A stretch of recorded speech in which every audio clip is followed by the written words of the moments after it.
നമ്മൾ പലരും മനസ്സിലാക്കാത്ത ഒരു സത്യം ഞാൻ പറഞ്ഞു തരട്ടെ.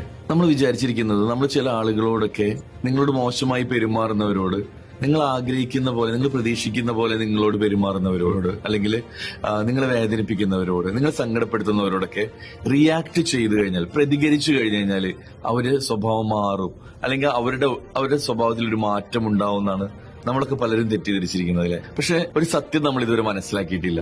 നമുക്ക് നിയന്ത്രിക്കാൻ പറ്റാത്ത ചില കാര്യങ്ങളുണ്ട് ലോകത്ത്. അതിലൊന്നാണ് കാലാവസ്ഥ എന്ന് പറയുന്നത് അല്ലേ. നമ്മൾ വിചാരിക്കാതെ പെട്ടെന്നൊരു മഴ പെയ്തു, നമ്മൾ ഏതെങ്കിലും ഒരു സ്ഥലത്തേക്ക് നമ്മൾ വളരെ പ്രധാനപ്പെട്ട ഒരു മീറ്റിങ്ങിന് ഇറങ്ങാൻ നിൽക്കുന്ന സമയത്ത് നമ്മൾ പ്രതീക്ഷിക്കാതെ ഒരു മഴ പെയ്തു എന്ന് വിചാരിക്കും. എന്താ സംഭവിക്കുക? നമ്മൾ ആ മഴയെ കുറ്റം പറയും, നശിച്ച മഴ എന്നൊക്കെ നമ്മൾ ചിലപ്പോൾ പറയാറുണ്ട്. പക്ഷെ നമുക്കറിയാം, അങ്ങനെ ആ മഴയെ ശപിച്ചത് കൊണ്ടൊന്നും നമുക്കൊന്നും നേടാൻ പറ്റുന്നില്ല, അല്ലെങ്കിൽ അതിലൊരു മാറ്റം ഉണ്ടാക്കാൻ പറ്റില്ല. നമ്മുടെ നിയന്ത്രണത്തിന് പുറത്തുള്ളൊരു കാര്യമാണ് അതിലെ. ജസ്റ്റ് ഒരു ടെൻഷൻ അടിക്കാന്നല്ലാതെ യാതൊരു പ്രയോജനം നമുക്ക് അതിലില്ല. അതുപോലെ തന്നെയാണ് കാലാവസ്ഥ പോലെ തന്നെ മറ്റൊന്നാണ് നമ്മുടെ നിയന്ത്രണത്തിൽ ഇല്ലാത്തൊരു കാര്യമാണ് യുദ്ധങ്ങൾ എന്ന് പറയുന്നത്. ഇന്ന് ഇപ്പൊ ലോകത്ത് വലിയ യുദ്ധങ്ങൾ നടന്നുകൊണ്ടിരിക്കുകയാണ് അല്ലെ. അതിനെക്കുറിച്ചിട്ട് വാർത്തകൾ കേട്ടും അതിനെക്കുറിച്ച് സങ്കടപ്പെട്ടും നമ്മൾ ഒരുപാട് സമയം നഷ്ടപ്പെടുത്തുന്നുണ്ട്. പക്ഷെ അതുകൊണ്ട് എന്തെങ്കിലും മാറ്റങ്ങൾ ഉണ്ടാക്കാൻ നമ്മളെ കൊണ്ട് സാധിക്കുന്നുണ്ടോ? അപ്പോ ഇത്തരത്തില് നമ്മുടെ കൺട്രോളിലില്ലാത്ത പല കാര്യങ്ങളിലും നമ്മൾ നമ്മുടെ എനർജി കളഞ്ഞുകൊണ്ടിരിക്കുകയാണ്. അതുപോലെ മറ്റൊന്നാണ് മഹാമാരികൾ എന്ന് പറയുന്നത്.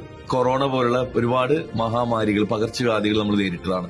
അതുപോലെ പ്രളയം പോലുള്ള ചില പ്രകൃതി ദുരന്തങ്ങൾ, ഇതൊന്നും തന്നെ നമ്മുടെ കൺട്രോളിലില്ലാത്ത കാര്യമാണ്. അതുപോലെ തന്നെ നമ്മുടെ കൺട്രോളിലില്ലാത്ത ഒരു പ്രധാനപ്പെട്ട ഒന്നാണ് മറ്റൊരു മനുഷ്യന്റെ സ്വഭാവം, പെരുമാറ്റം, അയാളുടെ ശീലങ്ങൾ, ചിന്തകൾ, കാഴ്ചപ്പാടുകൾ എന്നൊക്കെ പറയുന്നത് നമ്മൾ റിയാക്ട് ചെയ്തതുകൊണ്ട്, നമ്മൾ പ്രതികരിച്ചതുകൊണ്ടൊന്നും മാറാൻ പോകുന്നില്ല. ഈ റിയാലിറ്റി നമ്മൾ മനസ്സിലാക്കാണ്ട് നമ്മളെ എനർജി നമ്മൾ വെറുതെ കളഞ്ഞുകൊണ്ടിരിക്കുകയാണ്. ഒരു മനുഷ്യൻ സ്വയം മാറണമെന്ന് തീരുമാനിക്കാത്തിടത്തോളം സമയം അയാളെ മാറ്റാനായിട്ട് നമുക്ക് സാധിക്കില്ല. അതുകൊണ്ട് തന്നെ റിയാക്ട് ചെയ്യുന്നത് നിർത്തും. നിങ്ങളുടെ എനർജി ആവശ്യമില്ലാതെ കളയാതെ നിങ്ങൾക്ക് ചെയ്യാൻ പറ്റുന്നതെന്ന് പറഞ്ഞാൽ അത്തരത്തിലുള്ള സാഹചര്യങ്ങളിൽ നിന്ന് മാറി നിൽക്കുക എന്നുള്ളതാണ്. സ്വയം നിങ്ങളുടെ എനർജി സേവ് ചെയ്യുക.